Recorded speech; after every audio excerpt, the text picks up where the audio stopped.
फटने से एक ही परिवार के 4 लोगों की मौत। परिवार का एक सदस्य अभी भी लापता।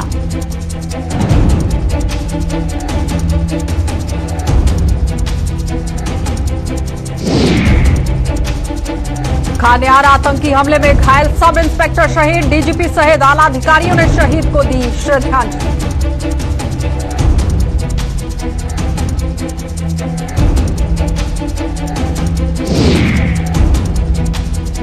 और थन्ना मंडी मुठभेड़ में सुरक्षा बलों ने एक आतंकी को किया ढेर। मुठभेड़ में सुरक्षा बलों का एक जवान भी हुआ घायल।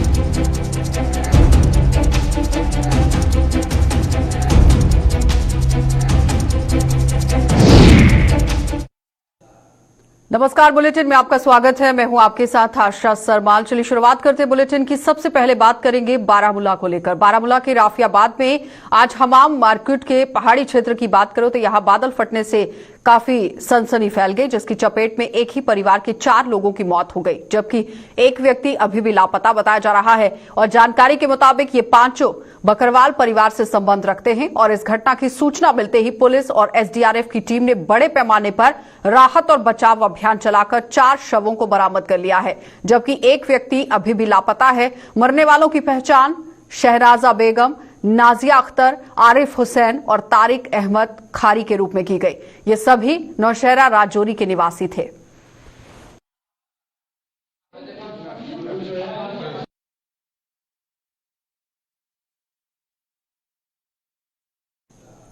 तो श्रीनगर के खानियार इलाके में संदिग्ध आतंकवादियों द्वारा किए गए हमले में घायल जम्मू कश्मीर पुलिस के सब इंस्पेक्टर अरशद अहमद की इलाज के दौरान यहां अस्पताल में मौत हो गई।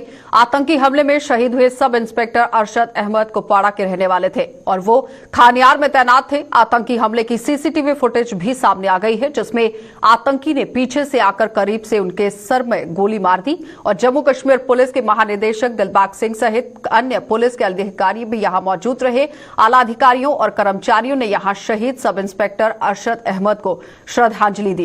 इस अवसर पर डीजीपी ने कहा कि हत्यारों की पहचान हो चुकी है और जल्द ही शहीद के परिवार को न्याय मिलेगा। वहीं भाजपा नेता जावेद कुरैशी ने भी इस हमले की कड़े शब्दों में निंदा की।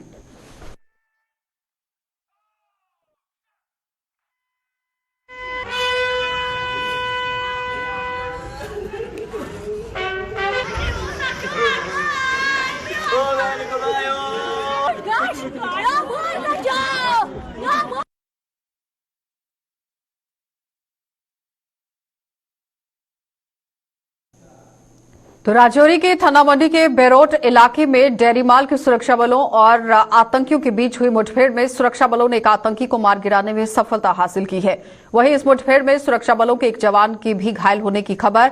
और शनिवार को थन्ना मंडी इलाके से ग्रेनेड बरामद होने के बाद सुरक्षा बलों ने इलाके में तलाशी अभियान शुरू किया था और रात को इस अभियान को रोक दिया गया था, लेकिन सुबह सुरक्षा बलों ने तलाशी अभियान को दोबारा से शुरू कर दिया। और इसी दौरान यहां बेरोट के डोरीमाल में यहां जंगलों में छिपे हुए आतंकियों ने सुरक्षा बलों पर फायरिंग शुरू कर दी और जवाब में सुरक्षा बलों ने भी फायरिंग की, जिसमें सुरक्षा बलों ने एक आतंकी को ढेर कर दिया।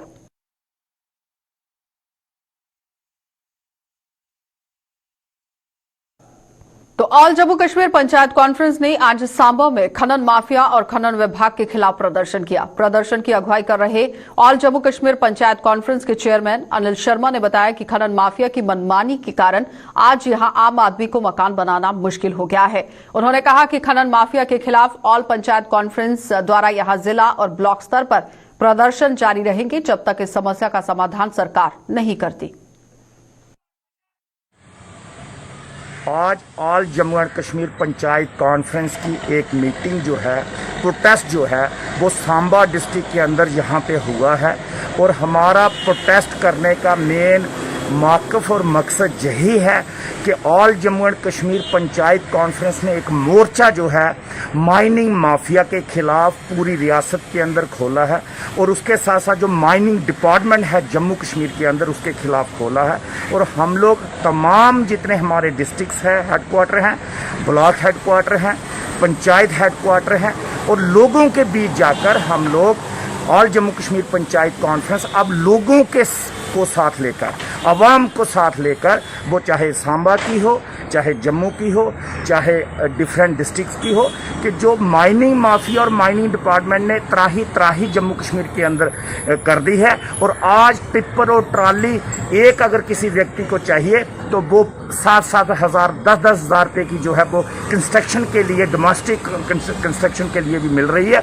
बड़ा मुश्किल हो रहा है लोगों का, गरीब आवाम का बहुत ज़्यादा मुश्किल हो रहा है। और दूसरा हम लोगों ने सांबा डिस्ट्रिक्ट के अंदर ये देखा, जो जहाँ पे जितने भी दरिया, जितने भी नाले हैं, उनके अंदर 15 से 20 फुट लंबे जो हैं वो खड्डे डाल दिए गए हैं जेसीबी और पोकलैंड के साथ। बड़े बड़े खड्डे हो चुके हैं और दरिया के साथ जिन लोगों की ज़मीनें हैं उन लोगों की ज़मीनों को भी खतरा हो रहा है। और उसके साथ साथ जो हमारी विरासत है, जम्मू कश्मीर के डोगरों की जो विरासत है, चाहे वो हिंदू हो, मुस्लिम हो, सिख हो, ईसाई हो, तमाम लोगों की जो विरासत है, ये माइनिंग, जैलोजी माइनिंग का जो चीज़ें हैं, हमारी सैंड है, पत्थर है, बजरी है, हमारी मिट्टी है, सॉइल है, ये तमाम चीज़ों का जो है के ऊपर एक माफिया ने जो है पूरे का पूरा कब्जा जम्मू कश्मीर के अंदर कर दिया। और all Jammu and Kashmir panchayat conference इसके खिलाफ प्रोटेस्ट जो है वो कर रही है और पूरे जम्मू कश्मीर में आगे भी करती रहेगी। और तमाम आवाम से हम आह्वान करते हैं कि आप ऑल जम्मू कश्मीर पंचायत कॉन्फ्रेंस हमारे साथ संपर्क करें। अगर कोई माफिया आपके दरिया के अंदर, नाले के अंदर, नदी के अंदर कहीं पे भी गलत कर रहा है तो हमारे साथ जो है वो मिलें और हम लोग उसके खिलाफ प्रोटेस्ट करेंगे। और ये तमाम माइनिंग माफिया का जो एक बहुत बड़ा जो काला धंधा जम्मू कश्मीर के अंदर चल रहा है उसको बंद कराने का काम जो है हम लोग करेंगे। महाराजा रणबीर सिंह को उनकी पुण्यतिथि पर general Zorawar Singh memorial educational and charitable trust द्वारा कार्यक्रम का आयोजन किया गया। रणबीश्वर मंदिर में आयोजित इस कार्यक्रम में general Zorawar Singh memorial educational charitable trust और धर्मार्थ ट्रस्ट के सदस्यों ने महाराजा रणबीर सिंह को श्रद्धांजलि दी। जैसा कि आप सब जानते हैं कि आज 12 सितंबर है, महाराजा रणबीर सिंह जी की पुण्यतिथि। जनरल जोरावर सिंह ट्रस्ट के द्वारा रणबेश्वर टेम्पल में आज महाराजा रणबीर सिंह जी को यहाँ पे हम एक छोटा सा जो ट्रिब्यूट दे रहे हैं कि हमारे यूथ के साथ यहाँ पे ट्रिब्यूट दे रहे हैं ताकि हमारे जो महाराज है, हमारे जम्मू कश्मीर की हिस्ट्री के प्रति लोग, जो हमारे जो यूथ है वो ज़्यादा से ज़्यादा जान सके।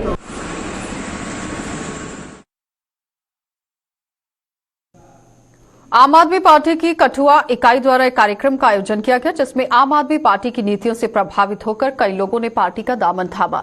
इस अवसर पर मीडिया को संबोधित करते हुए पार्टी के जिला प्रधान हीरालाल ने कहा कि उनकी पार्टी जम्मू कश्मीर में भी दिल्ली मॉडल को लेकर काम करेगी और आगामी चुनाव भी इसी मॉडल को जनता के बीच रखेंगे। दिल्ली में जो लोगों के साथ काम किया, ऐसा ही इंफ्रास्ट्रक्चर देखा लोगों ने जाके, तो जम्मू कश्मीर के लोग भी आज ऐसा मॉडल अपना जिला कठुआ और जम्मू कश्मीर में लाना चाहते हैं। क्या लक्ष्य है आपकी पार्टी का? हमारा एजेंडा ये है कि हम जैसे दिल्ली के अंदर अरविंद केजरीवाल जी ने पानी के ऊपर, बिजली के ऊपर, स्कूलों के ऊपर और दूसरा बेरोजगारी के ऊपर और महिलाओं के ऊपर जो बस फेयर का चार्जेस उन्होंने फ्री रखा है, वही मॉडल हम जम्मू कश्मीर में और जिला कठुआ में लाना चाहते हैं। शिवसेना जेके रियासी ने अपनी टीम का गठन यहां पर किया है जिसमें संदीप सिंह नाग को जिला अध्यक्ष की जिम्मेदारी सौंपी गई। और इस अवसर पर प्रदेश के अध्यक्ष अश्वनी गुप्ता ने कहा कि नई टीम रियासी के लोगों की समस्या का समाधान करने का प्रयास करेगी और जनता की आवाज को प्रशासन तक पहुंचाने का भी प्रयास किया जाएगा। आज हमने संदीप नाग जी को जहां का डिस्ट्रिक्ट प्रेसिडेंट बनाया है। आगे की टीम संदीप जी बनाएंगे। जो पहले कुछ लोग बनाए गए थे वो उनको बाहर का रास्ता दिखा दिया है, वो हमारे साथ उनका कोई लेना देना नहीं है। और जो रियासी के अंदर टीम हमने घोषित की है उनका कार्य यही रहेगा कि जो भी बेरोजगारी, उन लोगों के जितने भी मसले होंगे, क्या डीसी ऑफिस में के होंगे, क्या पुलिस के होंगे, क्या मेडिकल के होंगे, क्या यहाँ की म्यूनसिपलिटी के होंगे, तो जितने भी ये कार्य होंगे ये नागपाल जी देखेंगे।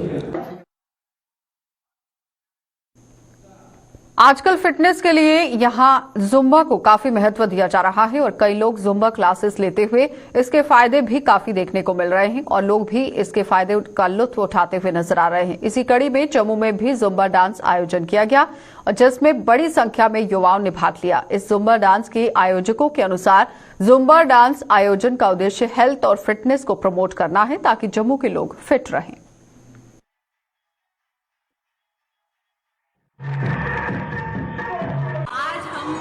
जुम्बा इवेंट के लिए इकट्ठे हुए हैं बहुत सारे लोग और हमारा मेन मोटिव इसको कराने का यही है कि हम हेल्थ और फिटनेस को प्रमोट करें और लोग ज्यादा से ज्यादा फिटनेस के साथ कनेक्ट हो अपनी हेल्थ के लिए। यही कि आप अपने लिए अपनी हेल्थ के लिए एक टाइम निकालें और नियमित एक एक्सपीरियंस डिसिप्लिन वे में अपना वर्कआउट करें रोज, चाहे वो डांस करें चाहे वो कुछ भी करें, रनिंग करें पर करें ताकि वो फिट रहे और हमारा इंडिया फिट हो।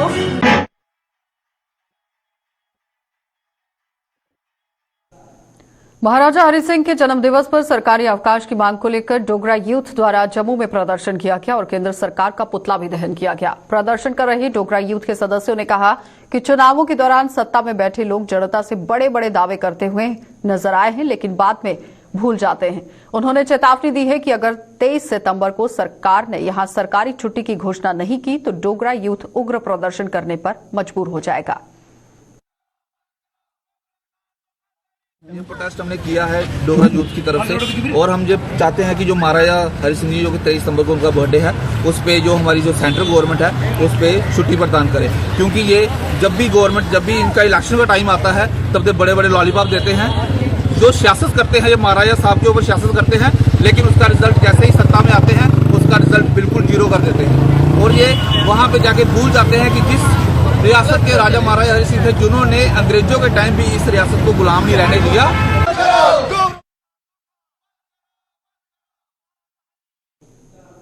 मेडर में चोरों ने एसबीआई की एटीएम को लूटने का प्रयास किया है लेकिन एटीएम पर तैनात सिक्योरिटी गार्ड की सतर्कता के कारण उनका ये प्रयास असफल रहा, विफल हो गया और इस मामले में पुलिस ने एक चोर को गिरफ्तार कर लिया।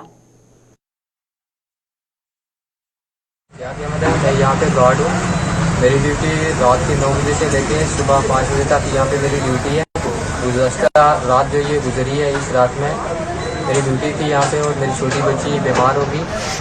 1 से 1.5 के दरमियान का ये हादसा में घर चला गया अचानक। तो पीछे ये हादसा हुआ कि कुछ लुटेरे आए, उन्होंने एटीएम लूटने की कोशिश की और आधे घंटे के अंदर मैं रिटर्न वापस आया। जब उन्होंने मुझे देखा तो उन्होंने भागने की कोशिश की, वो यहीं से भाग गए। तो उनका मैंने पीछा भी किया और 5 घंटे 2 बंदे जो मैंने रिकवर किए वो पकड़े और उनको पुलिस के हवाले किया। पुलिस वाले बोल रहे हैं एक आदमी है जो वो पुलिस वाले से भाग गया है, तो एक अंदर ही है पुलिस स्टेशन में। सुरनकोट में मदना पुल के करीब एक शव मिलने से क्षेत्र में हड़कंप मच गई है और इस घटना की सूचना मिलते ही पुलिस मौके पर पहुंची और शव का पंचनामा कर मामले की तहकीकात शुरू कर दी गई। मृतक की पहचान 55 वर्षीय मोहम्मद ताज पुत्र बाग हुसैन निवासी पौथा सुरनकोट के रूप में की गई।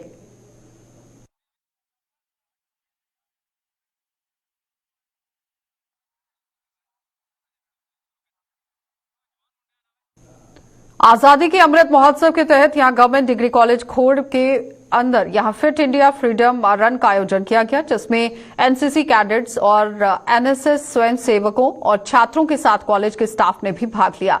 फ्रीडम रन को कॉलेज के प्रिंसिपल प्रोफेसर हंसराज ने हरी झंडी दिखाकर रवाना किया और ये दौड़ कॉलेज से शुरू होकर नई बस्ती नारायण से होते हुए कॉलेज के खेल मैदान में आकर समाप्त हो गई। ऑफ इंडिया की तरफ से ये जो 75th इंडिपेंडेंस डे मनाया जा रहा है, देश भर में प्रोग्राम ऑर्गेनाइज किए जा रहे हैं। आज गवर्नमेंट जीडीसी खोड़ की तरफ से रन फॉर फ्रीडम रन और फिट इंडिया का आयोजन किया गया। उसके तहत आज एनएसएस, एनसीसी और स्पोर्ट्स के बच्चों ने बढ़ चढ़ कर हिस्सा लिया और वो एक दौड़ की शेप में यहाँ जो नज़दीक का एरिया है वहाँ पर उन्होंने दौड़ लगाई और बच्चे बड़े उत्साहित हैं कि इस तरह की एक्टिविटी कॉलेज में लगातार चलती रहती हैं और बच्चे उसमें बढ़ चढ़कर हिस्सा लेते हैं। तो गुपकार गठबंधन पर जम्मू कश्मीर अपनी पार्टी के अध्यक्ष सैयद अल्ताफ बुखारी द्वारा दिए गए बयान को लेकर जम्मू कश्मीर की सियासत गरमा गई है। अपनी पार्टी के अध्यक्ष और पूर्व मंत्री सैयद अल्ताफ बुखारी ने गुपकार गठबंधन पर लोगों को बरगलाने का आरोप लगाने के साथ साथ गुपकार गठबंधन पर गिरगिट की तरह रंग बदलने की बात कह दी। पूर्व मंत्री की इस बयानबाजी को लेकर प्रदेश कांग्रेस नेशनल कॉन्फ्रेंस ने यहां कड़ी निंदा कर दी है, आलोचना कर दी है। नेशनल कॉन्फ्रेंस के नेता शेख बशीर ने कहा, जहां यहां सैयद अल्ताफ बुखारी को भी सियासतदान की बजाय कारोबारी बताया गया, वहीं प्रदेश कांग्रेस के प्रवक्ता रविंद्र शर्मा ने भी कहा कि अपनी पार्टी बनाने से पहले सैयद अल्ताफ बुखारी भी गुपकार गठबंधन की सोच के समर्थक थे। वहीं प्रदेश भाजपा के नेता अभिजीत जसरोटिया और अपनी पार्टी के नेता विक्रम मल्होत्रा ने सैयद अल्ताफ बुखारी के इस बयान को सही बताया। उन्होंने कहा कि गुपकार गठबंधन में अपनी पार्टियों ने अपने फायदे के लिए बार बार अपने स्टैंड को बदला है। अपनी पार्टी तो अब वजूद में आई, पहले तो ये भी उसी पार्टी में थे और ये लोग भी जो ग्रेटर इकॉनमी की सेल्फ रूल की बातें करते थे, आज ये दूसरे रूप में आ गए और इनको बीजेपी या उनका कई चीजें एजेंडा पसंद आने लगा है। तो दूसरे पे टिप्पणी करने से पहले अपना गरिमा को देखना चाहिए। मुझे लगता है कि ये भी कम, जब ये सत्ता में थे और जब जिस पार्टी में ये लोग थे, ये तो मुख्तलिफ पार्टियों का एक मरबा है और उसमें तो पीडीपी है, तो नेशनल कांग्रेस है, कोई कांग्रेस के साथी भी हैं और भी हैं। तो वो बताते जाते पहले गलत रास्ते पे थे। जो उनकी विचारधारा है, वो सोच थी, वो उनको 2005 अगस्त के बाद समझ आई कि ये रास्ता ठीक था तो वो रास्ता गलत था। इसलिए हम तो कभी गलत रास्ते पे चले। कांग्रेस पार्टी ने हमेशा लोगों को कहा कि हिंदुस्तान ही को सेक्टर देश है, या हिंदू मुस्लिम सिख जम्मू कश्मीर लद्दाख सबका भविष्य महफूज है। गिरगिट की तरह रंग बदलते हैं। दरअसल ये इनकी सोच के ऊपर एक पर्दा पड़ा हुआ है। ये सियासी लीडर नहीं है, ये कारोबारी आदमी है, ये बिजनेसमैन है। ये सारा जम्मू कश्मीर जानता है और पूरा हिंदुस्तान भी जानता है। पार्टियां बनाने से नहीं होता है। और वो लोग कौन गए इनके साथ? वही लोग जो कहीं ना कहीं किसी न किसी, आप जरा उनको गिन लीजिए न कि जो इनके साथ हैं वो कौन है। बहरहाल हम उसके ऊपर ज्यादा वो नहीं करेंगे। उनका ये कहना है कि गुपकार अलायंस एक बहुत बड़े काज के लिए बना है। वो काज क्या है कि रियासत जम्मू कश्मीर जो एक रियासत थी उसके लिए लड़ा जाए, रियासत की स्टेटहुड के लिए लड़ा जाए और रियासत का जो खुसूसी दर्जा है उसको वो जो दर्जा खत्म कर दिया गया है उसको, उसके लिए लड़ाई लड़ जाए। देखिए, जिस तरह से आप इस बयान की बात कर रहे हैं, अल्ताफ साहब ने ये कहा और बिल्कुल सही कहा। ये जिस तरह से ये नेशनल कॉन्फ्रेंस के लोग अपने स्टैंड्स बदल रहे हैं बार बार। सबसे पहले आपको याद होगा कि 370 जब एब्रोगेशन हुई उसके बाद उन्होंने कहा कि हम चुनाव ही नहीं लड़ेंगे, हम किसी किस्म की चुनावी प्रक्रिया में नहीं हिस्सा लेंगे जब तक 370 बहाल नहीं होता। और उसके बाद आपने देखा कि डीडीसी में चुनाव में किस तरह से इन सब पार्टीज ने मिलके, जिसमें पीडीपी भी शामिल थी उस समय, पीसी भी शामिल थी, इन सब लोगों ने ये फैसला लिया कि नहीं, हम इलेक्शन लड़ेंगे और इलेक्शन लड़ी पीएचडी के नाम पे। और आज उमर अब्दुल्ला साहब बार बार वाजे कर चुके हैं कि मैं इलेक्शन नहीं लड़ूंगा जब तक स्टेटहुड रिस्टोर नहीं होता। 370 की बात करते हैं। और कल डॉक्टर फारूक अब्दुल्ला साहब जब 2-3 दिन पहले जम्मू आके ये बयान देते हैं कि नहीं, हम हर चुनाव में लड़ेंगे, तो मुझे लगता है कि कहीं ना कहीं जब इनको अपनी जमीन खिसकती हुई नजर आ रही है और ये समझ रहे हैं और लोग इनका दोगलापन और बिल्कुल जो ये गिरगिट की तरह रंग बदल रहे हैं बार बार मौके को देख के और लोगों को वर्गलाने की कोशिश। कश्मीर में एक बात कहते हैं कि हम 370 की लड़ाई लड़ रहे हैं, हम 370 की बात करेंगे, जम्मू आके कहते हैं कॉन्स्टिट्यूशनल फ्रेमवर्क में हम रह के बात करेंगे, दिल्ली में उसका जिक्र भी नहीं करते। तो मुझे लगता है ये एक्सपोज हो चुकी है दोनों पार्टी। देखिए, गुपकार की जहां तक बात है, बात तो बड़ा उन्होंने अच्छी स्टेटमेंट यूज की है। वाकई में ही ये गिरगिट की तरह रंग बदलते हैं। इनका जो बयानात इनके जो कश्मीर में होते हैं कुछ और होते हैं, दिल्ली में कुछ और जम्मू में कुछ और होते हैं। पिछले दिनों में देख लीजिए, जब ये अपॉर्चुनिस्टिक लोग एक दूसरे के साथ इन्होंने हाथ से हाथ मिलाया, गुपकार की उन गलियारों में, उन वीआईपी गलियों में आम आदमी, आम कश्मीरी से इनका कुछ लेना देना नहीं था। और जब डीडीसी के चुनाव आए तो एक दूसरे के खिलाफ इन्होंने अपने कैंडिडेट प्लेस करते हैं। यहां से पता लगता है कि केवल और केवल जो अपने बेनिफिट्स हैं उसके लिए ये लोग सियासत करते हैं। आम कश्मीरी की आम दिक्कत के साथ गुपकार का दूर दूर तक कुछ लेना। तो स्कूलों के बाद अब जम्मू में जल्द कॉलेज खुलने की संभावना है। जम्मू कश्मीर और साथ ही साथ केंद्र शासित प्रदेश सरकार की मंजूरी के बाद कॉलेज प्रशासन द्वारा तैयारियां भी शुरू कर दी गई हैं। कॉलेज खुलने को लेकर छात्रों में भारी उत्साह देखा जा रहा है और छात्रों के मुताबिक ऑनलाइन क्लासेस से उन्हें कोई यहां परेशानी जो है वो देखने को मिली थी, यानी कई तरह की परेशानियां जो है वो सामने आई हैं, जिससे उनकी शिक्षा बेहद प्रभावित हो रही थी। उन्होंने कहा कि सरकार का ये फैसला सराहनीय और साथ ही साथ कारगर साबित होगा, लेकिन इसके साथ ही देश में बढ़ते हुए कोरोना संक्रमितों के मामलों को देखते हुए कोरोना एसओपीज का पालन भी जरूरी है। वहीं कॉमर्स कॉलेज के प्रिंसिपल की अगर बात करें आरएस जम्वाल की, तो उन्होंने बताया कि सरकार के फैसले का वो स्वागत कर रहे हैं। उनका कहना था कि कॉलेज प्रबंधन कोरोना एसओपीज के तहत ऑफलाइन क्लासेस के लिए भी तैयार है। क्लासेस में यही थी कि फिजिकली इंटरेक्ट नहीं कर पाते थे हम टीचर्स के साथ, और तो वहाँ पर पूरी नॉलेज शेयर नहीं हो पाती थी एक दूसरे के साथ। तो बहुत ज़्यादा ऐसे कभी कभी इंटरनेट डिले हो जाता था। आपको पता ही है JNK में किस तरह की इंटरनेट की प्रॉब्लम थी पीछे काफ़ी देर से। अभी भी जैसे कि मैं वहाँ पर बॉर्डर एरिया के पास रहता हूँ, तो वहाँ पर इंटरनेट बहुत स्लो है, तो मेरे लिए तो ऑनलाइन क्लासेस अटेंड करना बहुत मुश्किल होता है। बिल्कुल अच्छा फैसला है, मगर हमें ये भी देखना चाहिए कि साथ में प्रिकॉशंस भी हों। बिना प्रिकॉशंस के तो कॉलेज खोलने नहीं चाहिए। जैसे कि अभी केरला में बहुत सारे केसेस हैं, जम्मू में भी थोड़े केसेस हैं, लेकिन खोलना बहुत जरूरी हो गया कॉलेज। बच्चे बहुत फ्रस्ट्रेटेड हो गए घर पे रह के। तो बहुत फायदा होगा, क्योंकि कुछ बच्चे ऐसे जिनको नॉलेज नहीं होती इतनी कैसे कुछ करना है, किसी के पास मोबाइल नहीं होता। कुछ खोलेंगे पता चलेगा, आके क्लास में बैठेंगे फिर ही पता चलेगा, क्योंकि लाइव और मोबाइल में बहुत फर्क है। लाइव में समझ नहीं आता था, टीचर के सामने बैठ के बंदा पूछ तो समझ तो सकता ना, कि एक चीज समझ नहीं है उनको पूछ के बता सकते हैं हम कि ये चीज समझ नहीं है, वो उनको बता सकता है आगे। ऐसे पता नहीं चलता कुछ। ये ऑनलाइन क्लासेस में तो बच्चों को बहुत सारी दिक्कतें फेस करनी पड़ती थी कि अगर जिनके पास नेटवर्क की अवेलेबिलिटी है तो वो तो अपने घर बैठे ही क्लासेस को अटेंड कर पाते थे, लेकिन जिनके पास नेटवर्क अवेलेबल नहीं है वो उनके लिए काफ़ी मुश्किल वो रहता था। तो मुझे लगता है कि offline is better than online. Offline में यही फ़ायदा है कि आपको बहुत डिफरेंट स्टूडेंट से मिलने का मौका मिलता है और आपको बहुत सारी चीज़ें सीखने का मौका मिलता है। अगर आप कॉलेज में लाइव क्लासेज अटेंड करते हैं तो आप लोगों से इंटरेक्ट करके आपको बहुत सारी चीज़ें सीखने को मिलती है जो आप घर पे आके नहीं सीख सकते। बिल्कुल जी, ये गवर्नमेंट का बहुत अच्छा स्टेप था। सिर्फ हमारे देखिए यूपी में ऑलमोस्ट सारे कॉलेजेस जो थे, बाकी यूनिवर्सिटीज, बाकी स्टेट्स भी थे जी, ये डिसीजन ले रही हैं कि हम ऑनलाइन मोड से हम स्टूडेंट को ऑफलाइन मोड पे लेते हैं। तो बिल्कुल वैसे ही हमारी गवर्नमेंट भी इसी का प्रयास कर रही है। हायर एजुकेशन भी बहुत अच्छा प्रयास कर रही है और हम पहले से भी इसकी प्रिपरेशन में लगे हुए हैं। अभी हमारी एडमिशन प्रोसेस चल रही है।